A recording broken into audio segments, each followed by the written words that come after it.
یہ cameras adjust کرتے ہیں. ہاں میں کر دوں گا. ہاں اسکرین کو بڑا کر دیں. بولو فون پہ رہے. ٹھیک ہے ٹھیک ہے.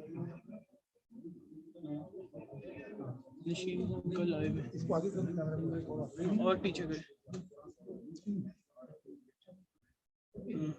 پوری پکچر.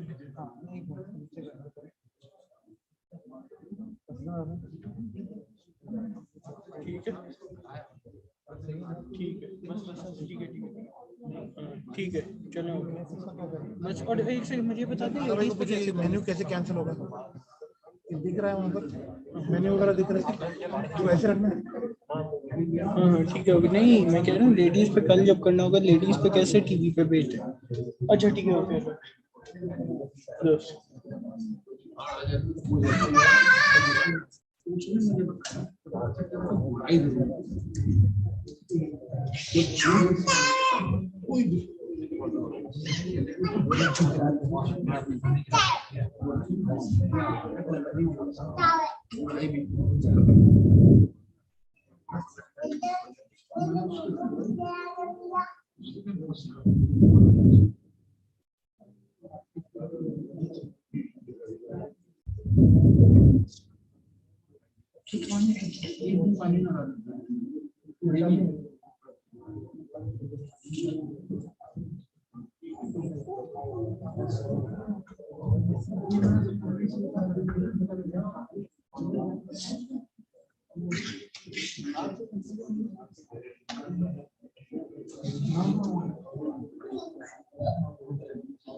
محمد وآل محمد صلوات.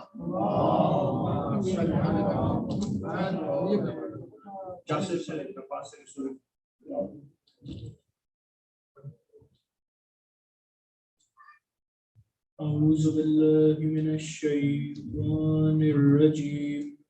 بسم الله الرحمن الرحيم.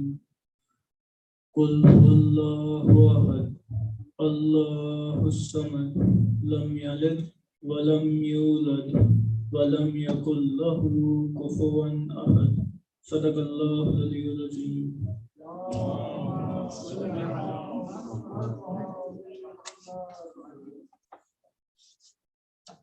محمد وآل محمد صلوات. اللهم صل على محمد وآل محمد. اب میں اصل سے گزارش کروں گا کہ آئے اور نظارہ پیش کریں پر محمد وآل محمد صلوات.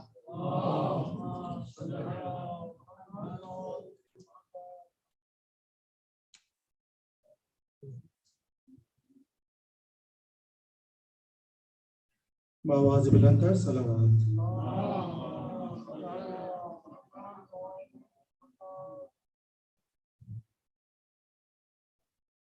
حسین بن کے زمانے پہ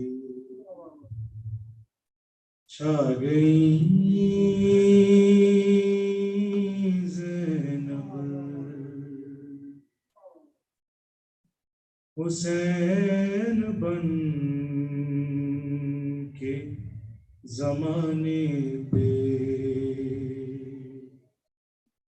چھا گئی زینب. زبان تیغ سے کوفہ ہلا گئی زینب. زبان تیغ سے کوفہ ہلا گئی زینب. علی کی یاد کو زندہ کیا زمانے میں. علی کی یاد کو زندہ کیا زمانے میں. جگہ جگہ پہ جو خطبے سنا گئی زینب. قدم قدم پہ جلائے حسینیت کے چراغ. قدم قدم پہ جلائے حسینیت کے چراغ. دیے یزید کے سارے بجھا گئیں زینب.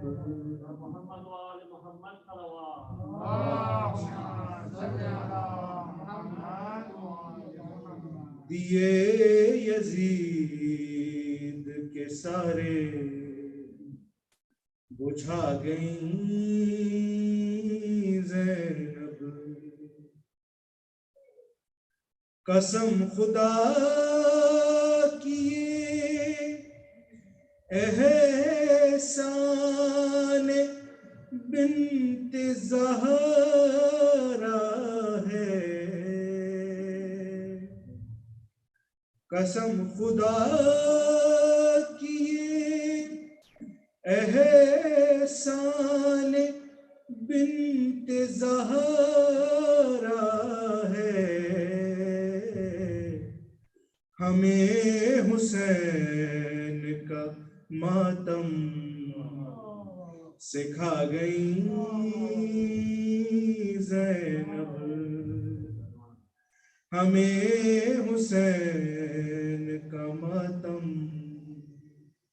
سکھا گئی زینب. اسیر ہو گئی در در پھری زمانے میں. اسیر ہو گئی در در زمانے میں حسینیت کو مگر جگمگا گئی زینب،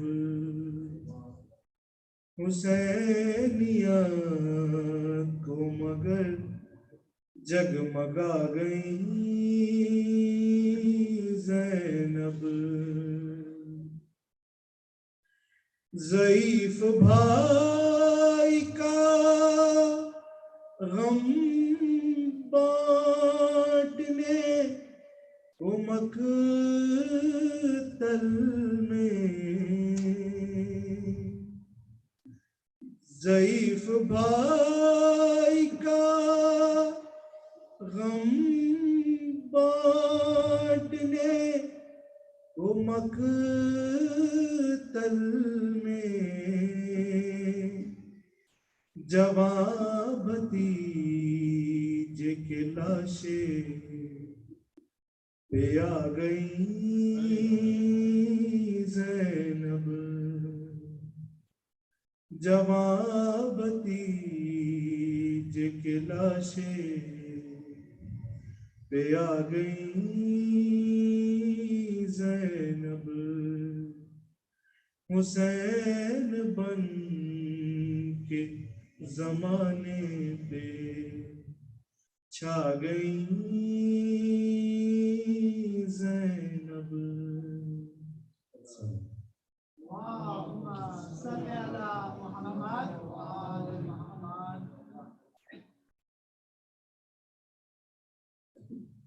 اسی کے ساتھ میں عابد بھائی سے گزارش کروں گا کہ آئیں اور ہمارے اہل بیت نذرانے کے لیے پیش کریں پر محمد وآل محمد صلوات۔ اللہم صلی علی محمد وآل محمد۔ بار دیگر نعرہ صلوات۔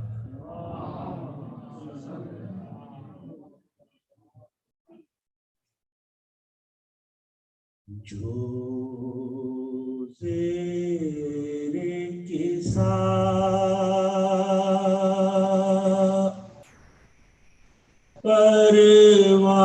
پروان چڑھے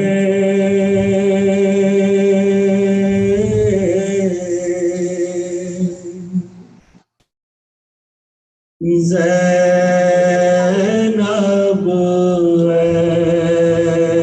ایسی ہستی ہے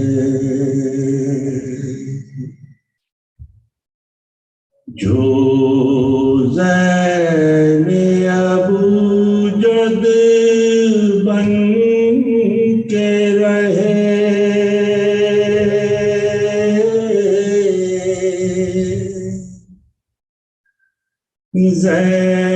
زینب ایسی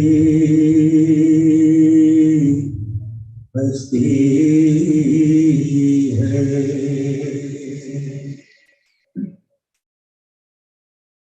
وہ جس نے بنائی اپنی جگہ ارباب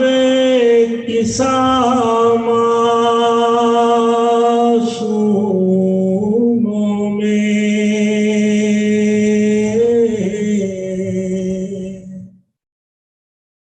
ارباب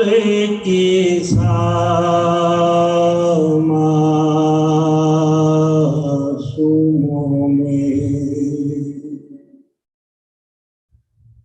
خود فاطمہ جس پر ناز کرے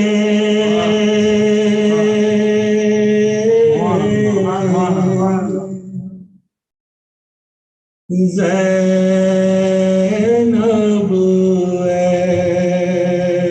ایسی ہستی ہے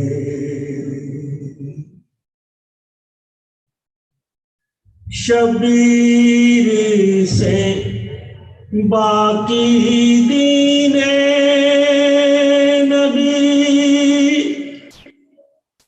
شبیر سے باقی پیغمبر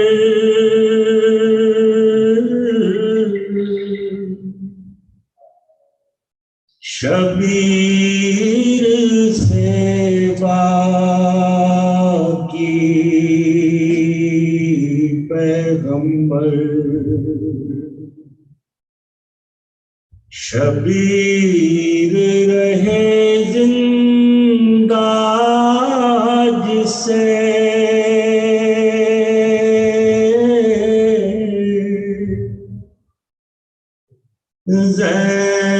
زینب ایسی ہستی آواز بلند کر صلوات اللہم صلی علی محمد وآل محمد کربل کے لیے دی کی خاطر جو وار دیے ان بیٹوں کا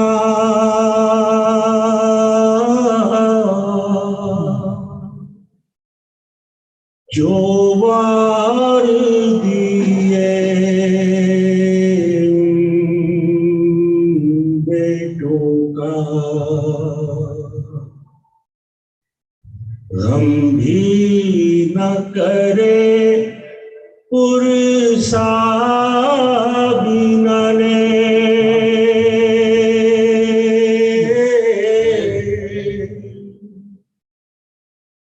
زینب ایسی ہستی ہے بر محمد و آل محمد صلوات اللہم صلی علی محمد وآل محمد اسی کے ساتھ میں مولانا صاحب سے گزارش کروں گا کہ وہ مجلس کا آغاز کریں پر محمد و آل محمد صلوات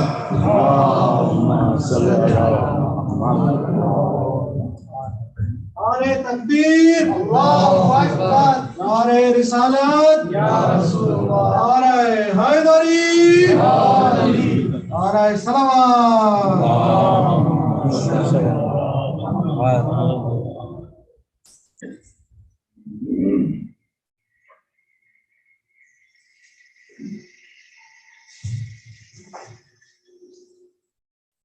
تھوڑا تھوڑا حضرات قریب آ جائیں گے تو میرے لیے آسانی ہو جائے گی. اجتماع سے سورہ الحمد اور سورہ توحید تلاوت کیجیے. تمام مرحومین، تمام شہداء علماء صالحین مربان الغیب کی خدمت میں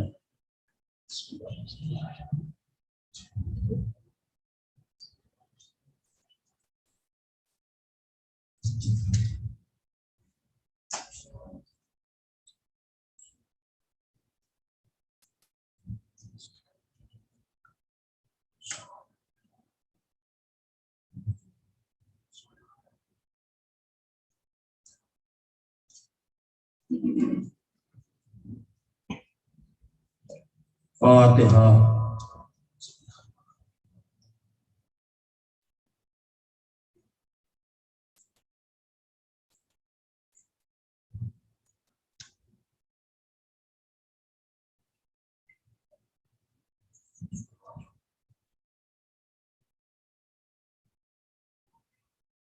أعوذ بالله السميع العليم من الشيطان اللعين الرجيم. بسم الله الرحمن الرحيم. الحمد لله رب العالمين والصلاة والسلام على أشرف الأنبياء والمرسلين سيدنا ونبينا وشفيعنا بالقاسم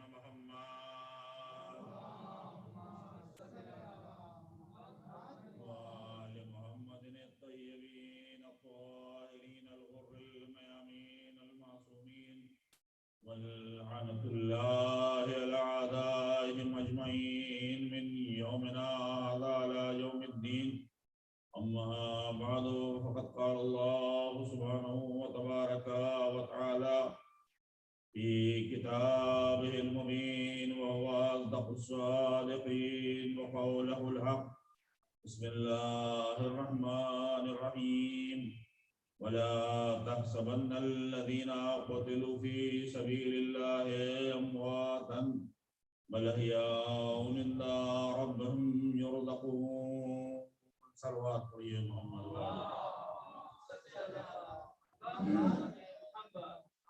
عزیزان گرامی، ہماری گفتگو شہادت کے موضوع پر چل رہی ہے، اور اب تک کے جو آپ کے خدمت میں نے معروضات پیش کیے ہیں اس میں عظمت شہادت اور حیات جاودانی کے سلسلے میں گفتگو کی ہے. آیت کریمہ میں ارشاد ہو رہا ہے کہ ہرگز ہرگز ان لوگوں کو مردہ نہ سمجھنا کہ جو اللہ کی راہ میں قتل کر دیے گئے ہیں، بلکہ وہ زندہ ہیں اور اپنے رب سے اپنا رزق حاصل کرتے ہیں. سوال یہ ہوتا ہے کہ یہ میدان جنگ میں جانے والے لوگ، وہ مجاہدین، وہ اپنی جان پر کھیل کر دین کو بچانے والے، وہ تحفظ دین کے لیے اپنے وطن سے، اپنے گھر سے نکل کے آنے والے اور میدان جنگ میں اپنی جان کو نثار کرنے والے، بہرحال ہیں سب مرد. تو آخر کار یہ سعادت آدھی آبادی کو کیوں نہیں دی گئی؟ یہ سعادت عورتوں کو کیوں نہیں ملی؟ شہادت کے مرتبے پر فائز ہونے کے لیے مرد ہونا ضروری ہے، کیونکہ میدان جنگ میں عورتوں کا جانا، جہاد ان پر ثابت ہے، تو عورتیں لڑنے کے لیے میدان میں نہیں جا سکتی. دین کے اوپر اگر وقت پڑ جائے اور دین کے لیے کوئی مشکل آ جائے اور دین کا کوئی دشمن آ جائے تو ضروری ہے کہ جو لوگ اس میں شامل ہو سکیں وہ میدان جنگ میں ضرور جائیں اور دین کا دفاع کریں. جہاد جب ان کے اوپر واجب ہو جاتا ہے، معصوم کی طرف سے واجب ہو جاتا ہے، جہاد جب واجب ہو جاتا ہے تو ان کو میدان جنگ میں جانا چاہیے اور جنگ کرنی چاہیے. جنگ سے کسی طریقے سے اپنے آپ کو منہ نہیں موڑنا چاہیے اور میدان جنگ میں بھی پوری شجاعت کے ساتھ اپنے تمام جوہر دکھلانے چاہیے. دشمن کے مقابلے میں جانے میں بھی گھبرانا نہیں چاہیے، ڈرنا نہیں چاہیے. یہ تمام چیزیں اس کے لیے ضروری ہیں. یعنی ثبات قدم کی ضرورت ہے، اور ثبات قدم جب ہوتا ہے تبھی انسان میدان جنگ میں کھڑا ہو پاتا ہے اور لڑتا ہے دشمن سے. لیکن یہ ساری چیزیں، ان کا سیدھا سیدھا تعلق صرف مردوں سے ہے، عورتوں سے نہیں ہے. تو اب ایک سوال یہ ہوتا ہے کہ شہادت کے مرتبے پر مرد تو فائز ہو جائے اور عورت کو یہ سعادت نہ ملے تو یہ ناانصافی ہوگی اللہ کی طرف سے. ایک صنف نسواں کے لیے اس فضیلت کو اس سے اس نے محروم کر دیا.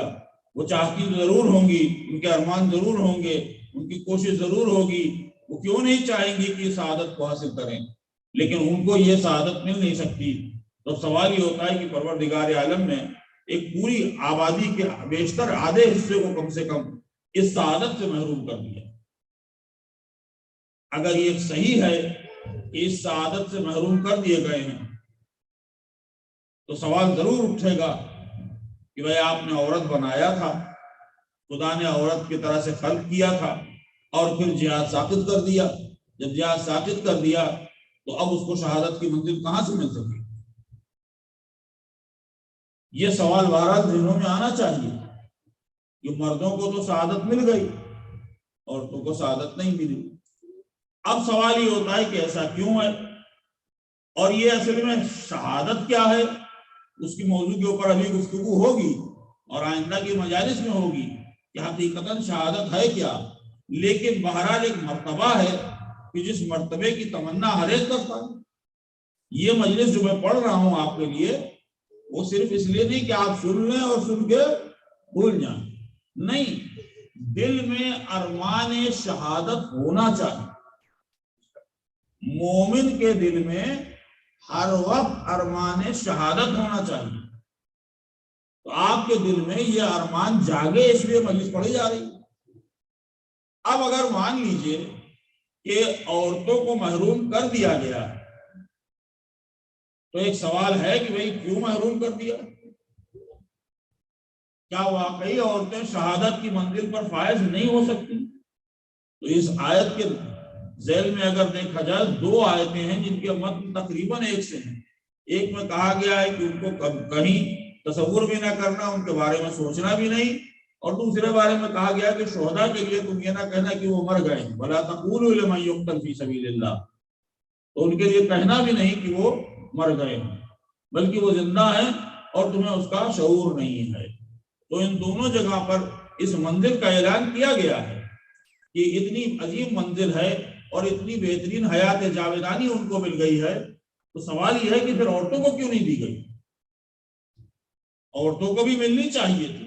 لیکن ذرا آپ اس آیت کے اوپر غور کیجئے کہ دونوں آیتیں ایسی ہیں کہ جن میں انما کا صیغہ نہیں لگا. عربی گرامر کے مطابق انما جہاں لگتا ہے وہاں حصار ہو جاتا ہے، جہاں انما نہیں لگتا وہاں گنجائشیں باقی ہوتی ہیں.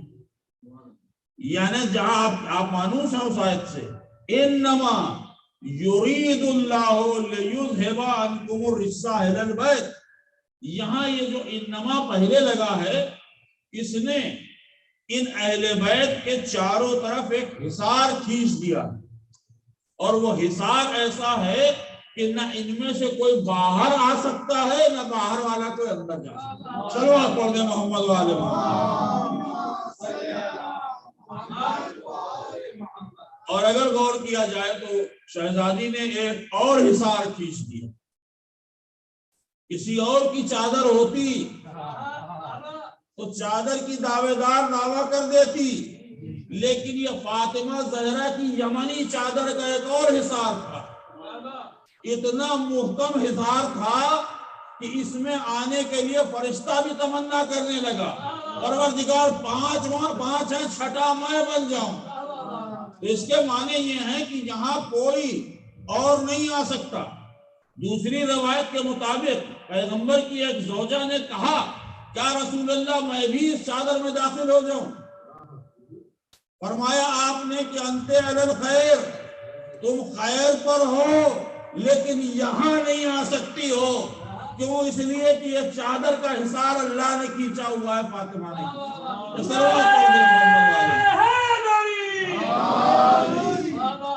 تو جناب ان دونوں آیتوں میں چونکہ انما نہیں ہے تو گنجائش ہے کہ حیات جاویدانی اوروں کو بھی مل سکتی ہے. میں فریضے کے طور پر پیش کر رہا ہوں. پیغمبر اکرم صلی اللہ علیہ وآلہ وسلم سرکار دو عالم کے لیے بحثیں ہو رہی اور ابھی تک چل رہی ہیں. استغفر اللہ معاذ اللہ جو بحث کرنے والے ان کی بات کہہ رہا ہوں. نقل کفر نباشد، میں تو ان کی بتا رہا ہوں. بقول ان کے پیغمبر زندہ نہیں ہیں. ابھی تو وہ کہہ رہے ہیں کتنے دعوے کرتے ہیں اس میں جانا نہیں ہے، لیکن دعویٰ یہ ہے کہ پیغمبر اکرم استغفر اللہ معاذ اللہ خاتم الدہان زندہ نہیں ہے.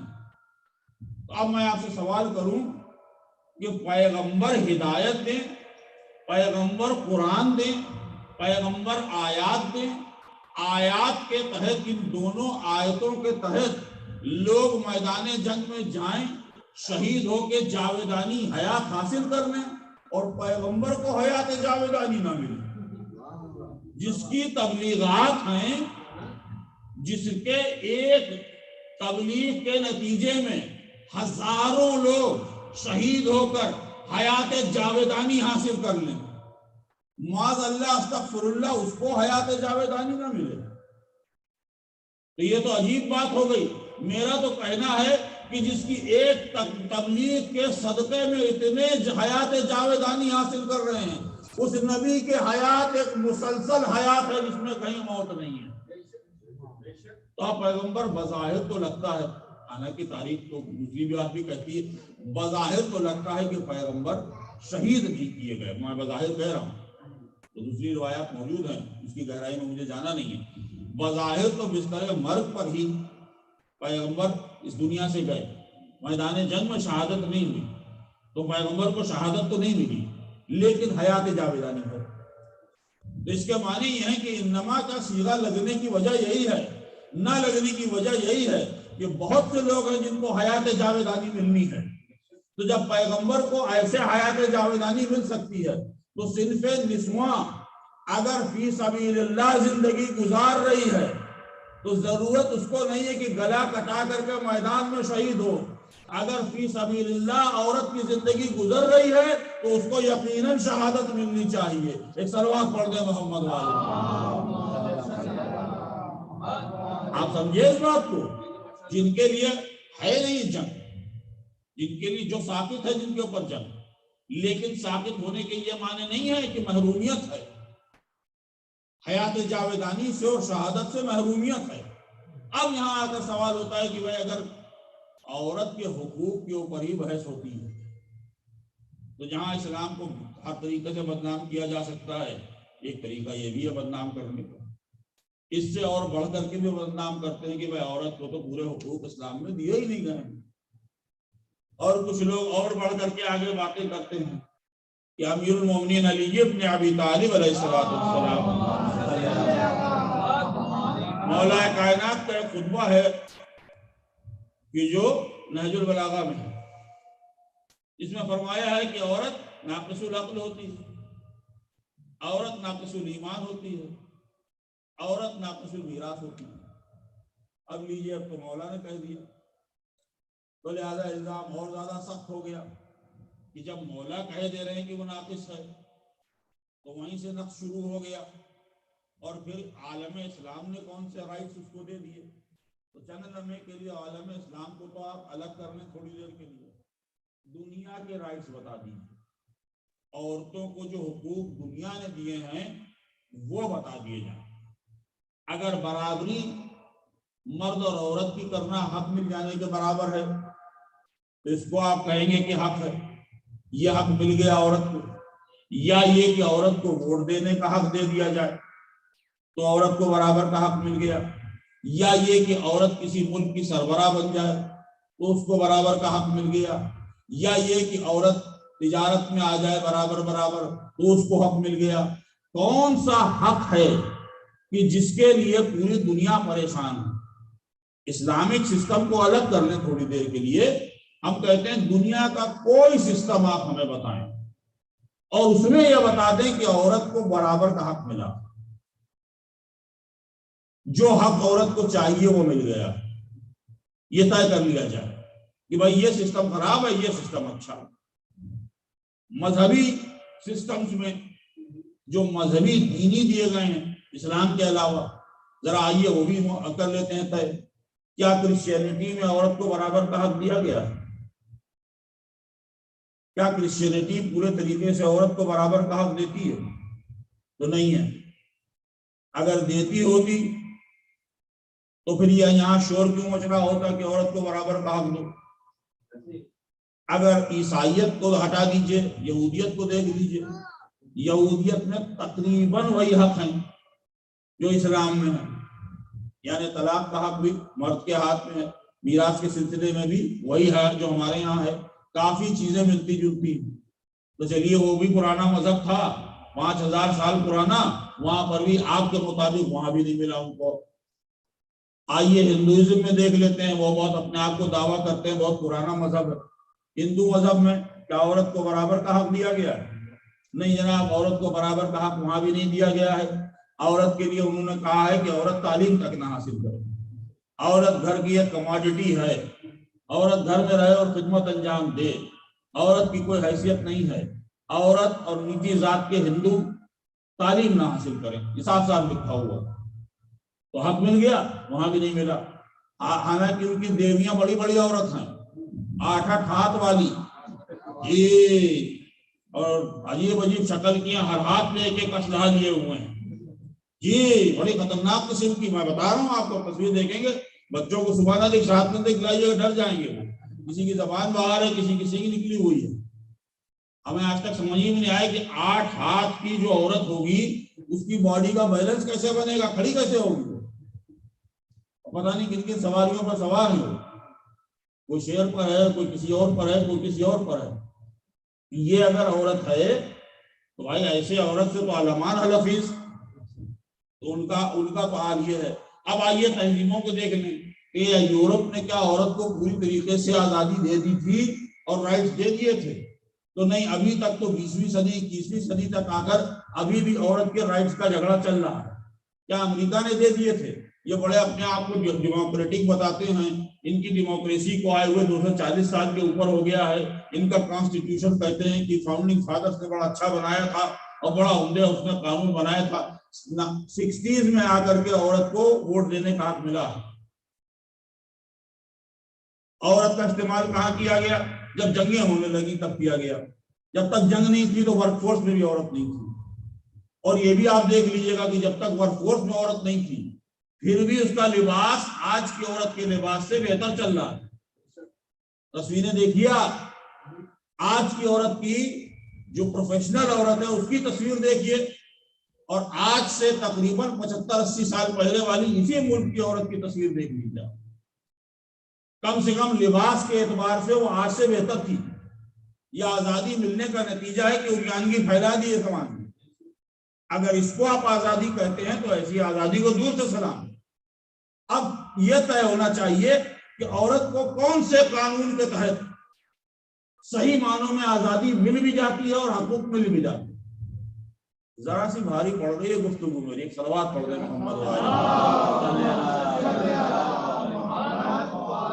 لیکن کم سے کم ان پہلوؤں پر ہمیں گفتگو کرنی چاہیے۔ ہماری مجالس میں جب ان کا آدھے سے زیادہ کنٹریبیوشن ہے، آپ جو فرش ادا پہ بیٹھے ہیں دعوے کے ساتھ کہہ سکتا ہوں کسی عورت کا ہاتھ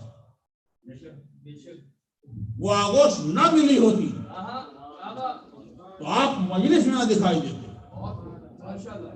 وہ آغوش تھی جس نے آپ کو حسین سب سے پہلے سکھایا تھا، ورنہ آپ کچھ نہیں جانتے تھے۔ آپ ماں باپ کا نام بھی لینا نہیں جانتے تھے۔ آپ دور سے اشاروں سے آواز دے دے کے اپنے ماں باپ کو بلاتے تھے، لیکن جب مجلس اعضاء میں آتے تھے اور ماں ہاتھ پکڑ کے آپ کا ہاتھ سینے پہ مار کے کہتی تھی بیٹا ماتم کرو اور حسین حسین بولو، تو اس کو آپ نے شاید پہلے سیکھا تھا۔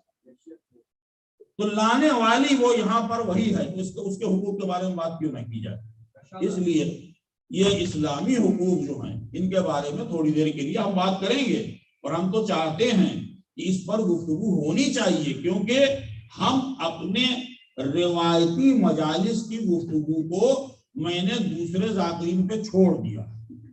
انشاءاللہ وہ کمی پوری کر دیں گے جب میرے بعد آئیں گے، لیکن کم سے کم میں یہ کام انجام دے جاؤں جو کوئی اور نہیں بول رہا ہے جس کے اوپر۔ ایک صلوات پڑھ دیں محمد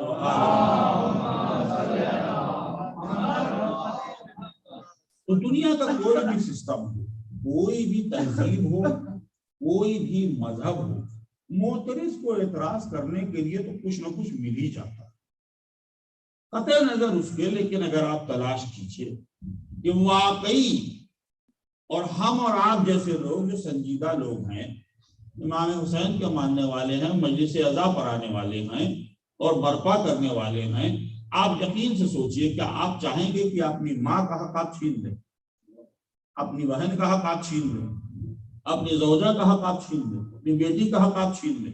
یہ سارے رشتے آپ کے ہی ہیں، ان کے حقوق کو آپ دینا چاہیں گے، اگر ان کو نہیں ملا ہے تو دینا چاہیں گے۔ تو اسلام وہ سکھاتا ہے کہ جہاں عدل ہے، اسلام نے یہ بتایا ہے کہ تم برابری کی باتیں نہ کرو، کیونکہ ہم نے پیدا تو ضرور کیا ہے لیکن زمین کو نیچے رکھا ہے، آسمان کو اوپر رکھا ہے۔ اب آپ کہیں صاحب زمین کو نیچے رکھ دیا، آسمان کو اوپر پہنچا دیا، مشرق کو ادھر رکھ دیا، مغرب کو ادھر رکھ دیا، بھائی اس اعتراضات سے فرق نہیں پڑے گا، ڈیزائن ہی ایسی ہے تو اس کو کیا آپ بدل لیں، ہے نا؟ اللہ کے اوپر آپ کی کوئی اجارہ داری اور حق تو چلتا نہیں، اس کے حق آپ پہ بنتے ہیں۔ اگر اللہ پر آپ کا حق بن رہا ہوتا تو آپ جا کے اللہ سے کہتے، جب جاتے اللہ کے پاس انشاءاللہ، خدا نہ کرے جائیں، لیکن جب بھی جائیں گے جا کے آپ کہہ سکتے تھے کہ بھائی ہم کو آپ نے اس خاندان میں کیوں بھیجا، ہم کو اس خاندان میں بھیجنا چاہیے تھا، ہم کو غریبوں میں کیوں بھیج دیا، ہم کو بادشاہ کا بیٹا کیوں نہیں بنایا، ہم کو مشرق میں کیوں بھیجا، اچھا خاصا امریکہ آنا پڑا، مغرب میں بھیج دیتا پہلے، کیا مشکل تھی تیرے لیے؟ میں آپ کو کہہ رہا ہوں کہ معترض کے اعتراض کا سلسلہ تو کہیں ختم ہی نہیں ہوگا، لیکن جو اللہ نے ڈیزائن کی ہے چیز، بنائی ہے کسی خاص مقصد کے لیے، اس کو آپ بدلنے کی کوشش نہ کریں۔ بارش کا کام ہے کہ وہ آئے قطرے زمین میں، تقاطر امطار کے بعد جب زمین پر آئے گا تو اس سے دانہ اگے گا۔ اب زمین اگر شکوا کرے کہ سارے دانہ ہم سے اگ رہا، آسمان سے کچھ نکلوا ہی نہیں رہا، تو آپ کہیں گے بھائی یہ تو عجیب بات ہے، جس کے لیے بنایا گیا ہے وہ اپنا وظیفہ انجام دے۔ بس وہی کام ہے، یعنی فطرت اور قدرت اللہ کی جو ہے، اسی کی بنیاد پر اس نے ہر چیز کو بنایا۔ اس دنیا کے کسی بھی چیز میں ایسا نہیں ہے کہ کوئی ایکسٹرا پارٹ نکل آیا ہو، ہر چیز اپنی کا فٹ ہوتی چلی جا رہی ہے نا۔ ایک صرف آپ پانی کا سائیکل دیکھ لیں، دنیا میں واٹر کا جو سائیکل ہے، پڑھیے گا، اسٹڈی کیجیے گا، جانتے ہوں گے لوگ، زمین میں پانی کے باہر سے آ جاتا ہے نہیں، جتنا ہے وہی ہے۔ یہ پانی کیا ہوتا ہے؟ اس میں غلاظت بھی ہے، گندگی بھی ہے، یہ پولوٹ بھی ہوتا ہے، اس میں کیمیکل بھی مل جاتے ہیں، اس میں ساری برائیاں ہو جاتی ہیں، گندا ہو جاتا ہے، پینے کے قابل نہیں، چھونے کے قابل نہیں، اتنا پولوٹ ہے، بہت جگہ تو بہت زیادہ پولوٹیڈ ہے۔ لیکن اس نے ایسا فلٹریشن سسٹم بنا رکھا ہے کہ اسی میں سے گندگی کو چھوڑ لیتا ہے اور پانی اپنی آپ بھاپ بند کر کے اڑ جاتا ہے، اور پھر جہاں اسے بھیجنا ہے وہاں بھیج دیتا ہے، جہاں زمین میں ذخیرہ کرنا ہے ذخیرہ کر دیتا ہے، جہاں اسے بہانا ہے وہ دریاؤں میں بہنے لگتا ہے، کہیں کھارا پانی بن جاتا ہے، کہیں ہارڈ واٹر بن جاتا ہے، کہیں کنویں کا بن جاتا ہے، کہیں سمندر کا بن جاتا ہے، مختلف قسم کا ہے، لیکن گھوم پھر کے وہی پانی ہے جو استعمال ہو رہا۔ تو پورا سسٹم اس نے بنا رکھا ہے، اس میں کوئی چیز ایکسٹرا نہیں ہے۔ اس میں جتنے بھی پارٹس ہیں، اگر ایک کام کرنا بند کر دے تو یہ سائیکل ٹوٹ جائے گا۔ ایسے ہی گیسز کا سائیکل ہے، نائٹروجن کا سائیکل ہے، کاربن کا سائیکل ہے، آکسیجن کا سائیکل ہے، یہ پورا جو سسٹم بنایا ہوا ہے، اس میں ہر ایک کا اپنا اپنا کام ہے، اور وہ اپنے کام کو جب انجام دیتے ہیں تب یہ پورا کاروبار زمین کا چلتا ہے، کائنات کا چلتا ہے۔ یہ ایک دن سورج اسٹرائک کر لے کہ آج ہم نہیں آئیں گے، یا یہ کہ سک لیو کی اپلیکیشن لگا دے کہ بھائی آج تو میرا دل نہیں چاہ رہا، آج تھک گئے ہیں، کل بہت چمکے تھے اور دھوپ بہت تھی، کرتے 100 ڈگری ہو گیا تھا سینٹ لوئس میں، آج ایسا ہے کہ آج آپ لوگوں کی چھٹی کر دی ہے۔ ایسا کچھ نہیں ہوگا، کیونکہ نیچر نے جو بنایا ہے، اللہ نے جو بنایا ہے، وہ اسی انداز میں چلتا رہے گا، اسی کا وظیفہ انجام۔ ایک صلوات پڑھ دیجیے محمد والا۔ اب ایک مرد بنایا ہے، ایک عورت، ان دونوں سے کاروبار دنیا کو چلنا، ان دونوں کی فطرت میں فرق ہے، ان دونوں کی طبیعت میں، طینت میں، جذبات میں، ہر چیز میں فرق ہے۔ مرد کا کام کچھ اور ہے، اس سے کچھ اور کام لینا ہے، عورت کا کام کچھ اور ہے، اس سے کچھ اور کام لینا ہے۔ مرد اگر عورت کی طرح چلنے لگے تو یہ بڑی عجیب بات ہوگی، زمانہ مذاق اڑائے گا۔ عورت اگر مرد کی طرح چلنے لگے تو یہ بھی بڑی بری بات ہوگی، اس کو بھی زمانہ مذاق اڑائے گا۔ کیا کیا جائے؟ ایک ہی خاندان میں باپ بھی اور بیٹی بھی، باپ کو دیکھا وہ عورتوں کی طرح چلتے ہوئے، عورت کو دیکھا جو میدان میں آ گئی۔ صلوات پڑھ دے محمد والا۔ اگر وہ اپنی مردانگی برقرار رکھتے، میں ایسے نہیں کہہ رہا ہوں، نہ کہیے گا کہ میں اپنے آپ دعویٰ کیے دے رہا ہوں، پیغمبر نے خیبر میں کہا لَأُوتِيَنَّ الرَّائِطَ رَجُلًا، کل میں علم اس کو دوں گا جو مرد ہو۔ اب تک جو گئے تھے وہ کیا تھے؟ ایک صلوات پڑھ دیں محمد وآل محمد۔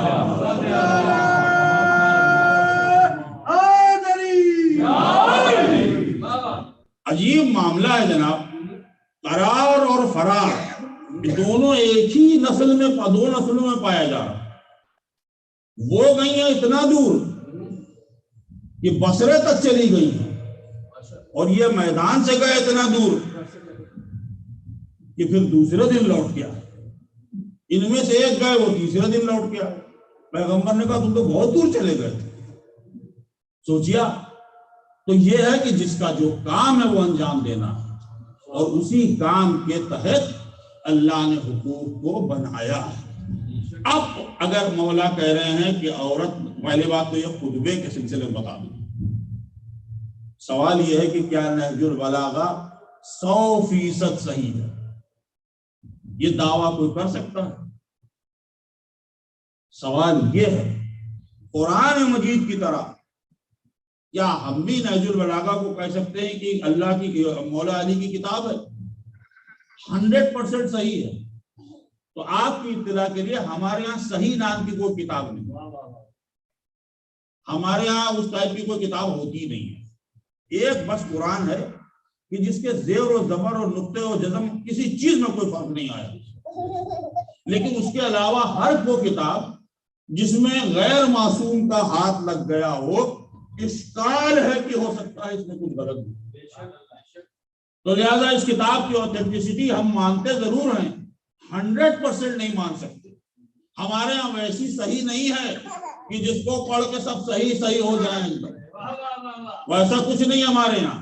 تو ہمارے ہاں کتاب ہے، سید رضی نے اس مولا علی کتاب چھوڑ کے نہیں گئے تھے، مولا کے اقوال تھے، خطوط تھے، خطبات تھے، سید رضی نے اس کو یکجا کیا۔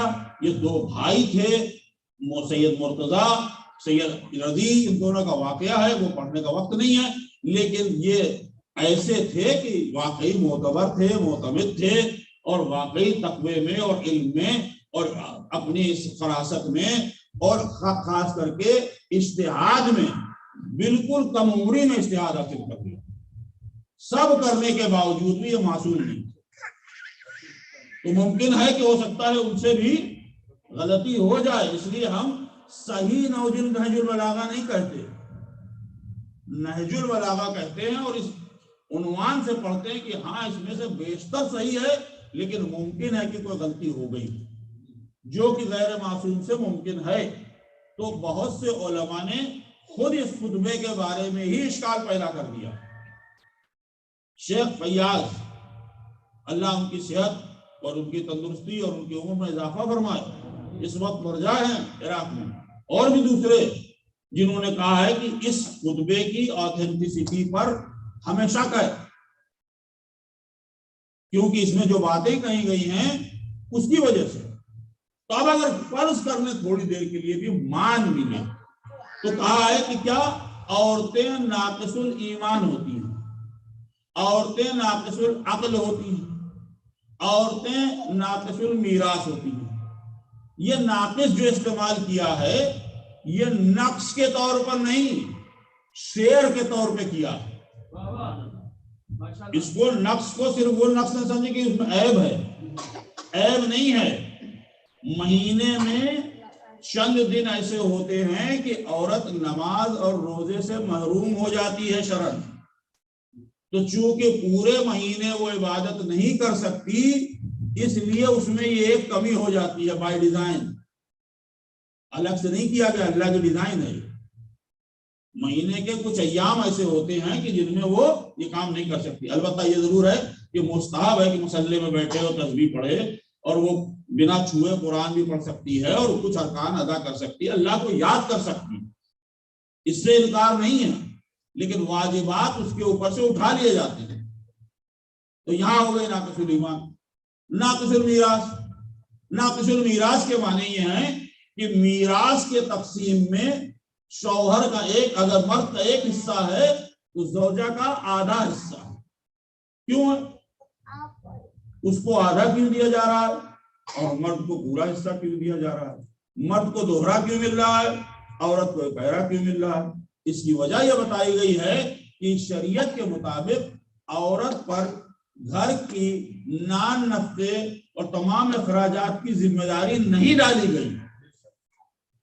جب اس کی ذمہ داری نہیں ہے تو اس کو کام کرنا بھی نہیں چاہیے۔ اگر اس وقت دنیا میں عورتیں کام کرنا چھوڑ دیں، ایک تاریخ طے کر لی جائے، اس دن جو ہے ساری عورتیں پوری دنیا کی کام کرنا چھوڑ دیں گی، آپ بتائیے پھر انمپلائمنٹ ریٹ کہاں پر ہوگا؟ سب کی نوکری لگ جائے گی، بڈھے کام کرنا شروع کریں گے، وہ کام اتنا ہے اور عورتیں ہوں گی نہیں کام کرنے کے لیے۔ تو اللہ نے روزگار دے رکھا ہے، انسانوں نے خراب کر رکھا ہے کہ انہوں نے عورتوں کو بھی ملا لیا اس کے لیے۔ یہ ہے حقیقت. تو اس لیے جب ان کی ذمہ داری نہیں ہے، نہ ان کو خرچہ اٹھانا ہے، نہ ان کو اسکول کی فیس دینی ہے، نہ ان کو تعلیم کا بندوبست کرنا ہے، نہ ان کو کوئی اور خرچہ دینا ہے، اس کیفیت میں اگر ان کو میراث سے آدھا حق مل رہا ہے تو وہ پیسے کا کرے گی کیا؟ سوال یہ ہے، خرچہ کہاں کرے گی؟ ذمہ داری نہیں ہے. اب یہ اللہ کا کرم ہے کہ اگر وہ زیرو رکھ دیتا تو کیا کر لیتے، لیکن پھر بھی آدھا حصہ اس نے رکھ کر کے یہ کہہ دیا ہے کہ بہت سی ایسی عورتیں جن کو ضرورت ہوگی کہ جن کا کوئی نہیں ہے، تو کم سے کم ان کو آدھا حصہ مل جائے گا، اور ان کی ذمہ داری جو اپنی ہے اس کو پورا کرنا. مرد کی ذمہ داری ساری ہے. اب مرد گئے سارے مرد صلوات پڑھ دیں سارے خرچے مرد کو اٹھانے، تو اس لیے میراث میں رکھا گیا ہے کہ مرد ان خرچوں کو چونکہ اٹھاتا ہے اس کے اوپر زیادہ ذمہ داری ڈالی گئی، تو چونکہ زیادہ ذمہ داری ہے اس لیے میراث میں حق بھی اس کا زیادہ رکھا. اب ناقص ایمان کی بات ہو گئی، ناقص عقل کی بات ہو گئی. یہ ناقص العقل کے سلسلے میں بات کرتے ہیں. ناقص العقل کے سلسلے میں یہ ہے کہ ناقص نہیں ہے عورت، عقل کے حساب سے ناقص نہیں ہے. آج بڑی بڑی کارپوریشن کی سی ای او بنی بیٹھی ہوئی، آپ کہیں گے یہ ناقص العقل ہے. کسی کارپوریشن کی بلینز آف ڈالر کی کمپنی کی وہ بیٹھی ہوئی ہے، بنی ہوئی. امریکہ کی جو وقت نائب صدر ہے ماشاءاللہ، خیر اس کے بارے میں ہم نہیں کہیں گے کہ عقل ہے کہ ناقل ہے، ہم اس بارے میں بولیں گے نہیں. ایک صلوات پڑھ دے محمد والا، وہ فیصلے آپ لوگ کیجیے گا. لیکن بہرحال عورت ایسا نہیں ہے کہ اس کے پاس عقل کی کمی ہے. ناقص العقل کا مطلب یہ ہے کہ کچھ فیصلوں میں چونکہ مامتا بھی اس کے دل میں ڈالی گئی، جذبات بھی اس کے دل میں ڈالے گئے، رحم بھی اس کے دل میں ڈالا گیا. کیسے ہے؟ باپ بھی اپنے بچے کے لیے اچھا چاہتا ہے اور بیٹا بھی ماں بھی اپنے بچے کے لیے اچھا چاہتی ہے. فرق دونوں میں ہے. باپ سب کچھ چاہتا ہے لیکن اس حد تک نہیں جس حد تک ماں چاہتی ہے. ماں اپنا سب لٹا کے بچے کو بچانا چاہتی ہے. یہ جو جذبات دیے ہیں، یہ جو مامتا دی ہے، اس وجہ سے فیصلوں میں فرق پڑ سکتا ہے. اس لیے کہا گیا ہے کہ وہاں ناقص ہے، یعنی وہ ایک طرح کا فرق ہے دونوں میں، اس کو ناقص کہا گیا. تو یہ بھی ایسا نہیں ہے کہ پورے طریقے سے عورت ناقص العقل ہے. بڑی عقل مند عورتیں ہیں، ایسی عقل مند ہیں کہ آپ لوگ خود جانتے ہیں. ایسا نہیں ہے. بہت سے سائنٹسٹ نکلی ہیں، بہت سے انہوں نے بڑے بڑے کارنامے کیے ہیں، اور باقی آپ اپنے گھروں میں تو خود جانتے ہی کہ کتنی عقل مند ہے. صلوات پڑھ دیں محمد.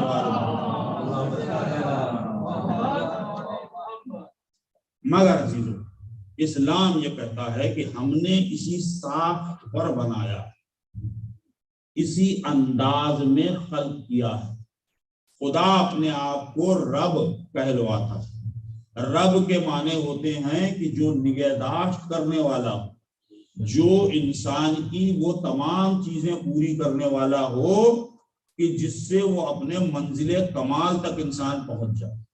اگر اس نے اس میں کوئی کمی کر دی تو انسان کمال تک نہیں پہنچ سکتا. کمال تک پہنچنے کے لیے اس کی ربوبیت کا تقاضا ہے کہ وہ سب کرے. اسی ربوبیت اور لطف کے تقاضے کے تحت اس نے انبیاء اور رسول اور کتابیں اور وحی اور ہدایت آپ کو بھیجی، کیونکہ وہ چاہتا ہے کہ آپ صحیح راستے پر جائیں اور بلندی حاصل کریں. اسی لیے وہ ایسا ہے کہ اس نے عورتوں کے لیے بھی کیا ہے کہ عورتوں کو بھی اس نے یہ سارے حقوق دیے ہیں. اب ہم کہیں اگر پلٹ کے اتنی باتیں کی گئی کہ میراث میں بھی آدھا حق ہے اور گواہی کا بھی مسئلہ ہے، اس میں بھی یہی ہوتا ہے کہ چونکہ جذبات شامل ہو سکتے ہیں، یادداشت کا بھی مسئلہ ہے. قرآن کے حساب سے کبھی کبھار حدیث کے مطابق اور ایون سائنٹسٹ کے مطابق، آج کی سائیکالوجی کے مطابق ہو سکتا ہے کہ جذبات کی وجہ سے گواہی میں بھی فرق پڑ جائے. یہ تمام جو فرق ہیں، ان فرق کی وجہ سے یہ ہے کہ عورت کو جو حق ملنے چاہیے وہ اسلام نے مکمل دے دیے. اب اگر اس سارے حق کو دے دیا تو شہادت کا حق کیوں نہیں دیا؟ صلوات پڑھ دیں محمد. بھائی ہم لوگ تو مرد ہیں تو ہم تو پلٹ کے کہہ سکتے ہیں جب ہم کو مرنا ہی ہے تو پوری میراث ملنی چاہیے، تلواروں کی چھاؤں میں رہنا ہے. عورتوں کو تو رہنا نہیں تو آدھی میراث پر رہے، ایسا نہیں ہے عزیزوں، ایسا نہیں ہے، بلکہ آپ اس کو دوسرے زاویے سے اگر سمجھیں تو آپ یہ تو مانتے ہیں کہ اسلام کا مرکز ایک عورت ہے، یہی حدیث ہے کہ اس کے مرکز پر ایک خاتون کو رکھا۔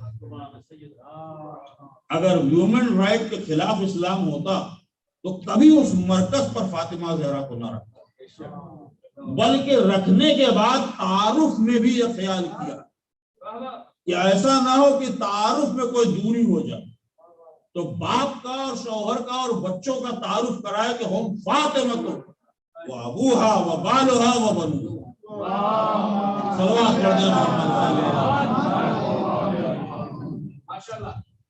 اس لیے مرکز پہ رکھا۔ اچھا یہی مرکز پہ نہیں ہے، قیامت کے دن مرکز پہ ہے۔ دنیا کا مرکز تو مان سکتا ہوں کہ ہدایت اور طہارت اور عصمت کا مرکز، آخرت میں بھی فاطمہ مرکز شفاعت پر ہے۔ اگر وہ نہ ہو تو ہماری شفاعت تو نہیں ہوگی، لیکن ہمیں یقین ہے کہ فاطمہ زہرا وہاں پر بھی، اور ہے روایات یہی کہ وہاں پر بھی مرکز شفاعت پر، بلکہ یوں کہوں کہ کسی اور کے لیے اللہ نے نہیں کہا کہ ان کے اوپر اگر اذیت پہنچی تو اللہ کو اذیت پہنچ جائے گی۔ رسول کے لیے آیت آئی ہے کہ جس نے اللہ اور رسول کو اذیت پہنچائی، یعنی دونوں الگ، لیکن فاطمہ کے لیے کہا کہ من آذاہا فقط آذانی، اور جس نے مجھے کیا اذیت دی اس نے اللہ کو اذیت دی، یعنی فاطمہ کی اذیت کو اللہ کی اذیت بیان کر دیا۔ اس سے بڑھ کر کے کیا حق ملنا چاہیے عورت کو؟ اب میں آپ سے ایک سوال کروں کہ اگر حق نہ ملا ہوتا، مان لیجیے فرض کر لیجیے اسلام نے حق نہیں دیا، تو ہم آپ سے ایک سوال کرتے ہیں، اور وہ سوال یہ ہے کہ کیا ایک معصوم ہونے والے ظلم کو جو اس کی آنکھوں کے سامنے ہو رہا ہے برداشت کر لے گا؟ معصوم کچھ تو کرے گا۔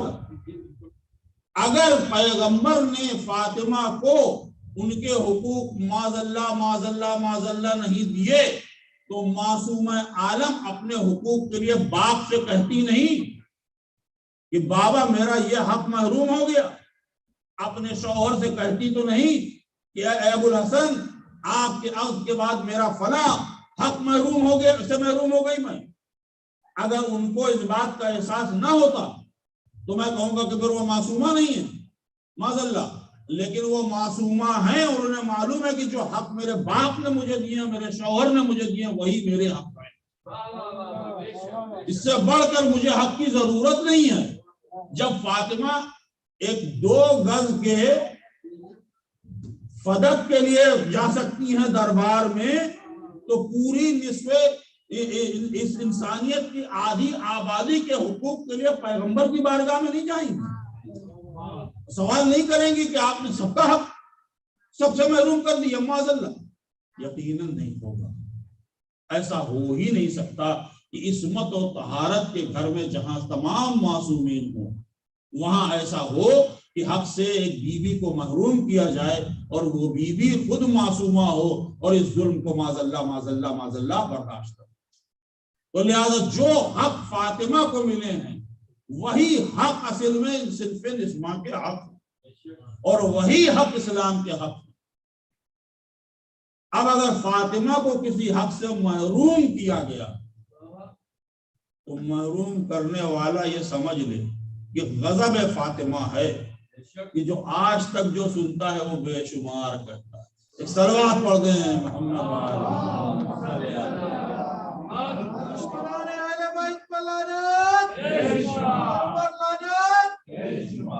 اب آپ اندازہ کیجئے کہ یہ ہے اسلام کے حقوق جو صنف نسواں کو دیے ہیں۔ حضور ہم اور آپ اپنی زندگی کا روزانہ مشاہدہ کر رہے ہیں کہ ہم میں اور عورتوں میں فرق ہے۔ ہم ایک طرف سوچتے ہیں اسٹریٹ لائن، کام دے دیا گیا ہم کرنا شروع کر دیا، ملٹی ٹاسکنگ ہمارا کام نہیں، مگر عورت کے ساتھ اتنی خوبی ہے، ایک کان پہ فون بھی لگا ہے، دوسرے طرف سے وہ پتیلی بھی چل رہی ہے، ہڈیاں بھی، اور بچے کو بھی سنبھال رہی ہیں، اور باتیں بھی کر رہی ہیں, 3 4 4 کام وہ کر لیتی ہیں اور سب اچھے کرتی ہیں. ہم لوگ ایک ہی کام کر کے سمجھتے ختم کر لیا, انہوں نے 4 کام کر. گھر کا مرکز ہوتی ہے, گھر کی زینت ہوتی ہے, گھر کا نظام اسی کے حوالے ہوتا ہے. گھر اسی لیے کہا گیا ہے کہ عورت اور مرد کے بیچ میں قرآن کی وہ آیت ہے کہ جو اس لیے کیا گیا ہے تاکہ دونوں کو سکون ملے. یعنی گھر سکون کی جگہ, جب گھر سکون کی جگہ ہے تو وہاں مرکز پر وہ عورت ہوتی ہے کہ جو سب کو سکون دیتی ہے, اپنے شوہر کو بھی, اپنے باپ کو بھی, اپنی اولاد کو بھی, اپنے عزیز اور رشتہ دار کو بھی. سارے رشتے بنتے ہیں انہیں کے ذریعے, چاہے وہ محبت کے رشتے ہوں چاہے وہ دشمنی کے رشتے ہوں.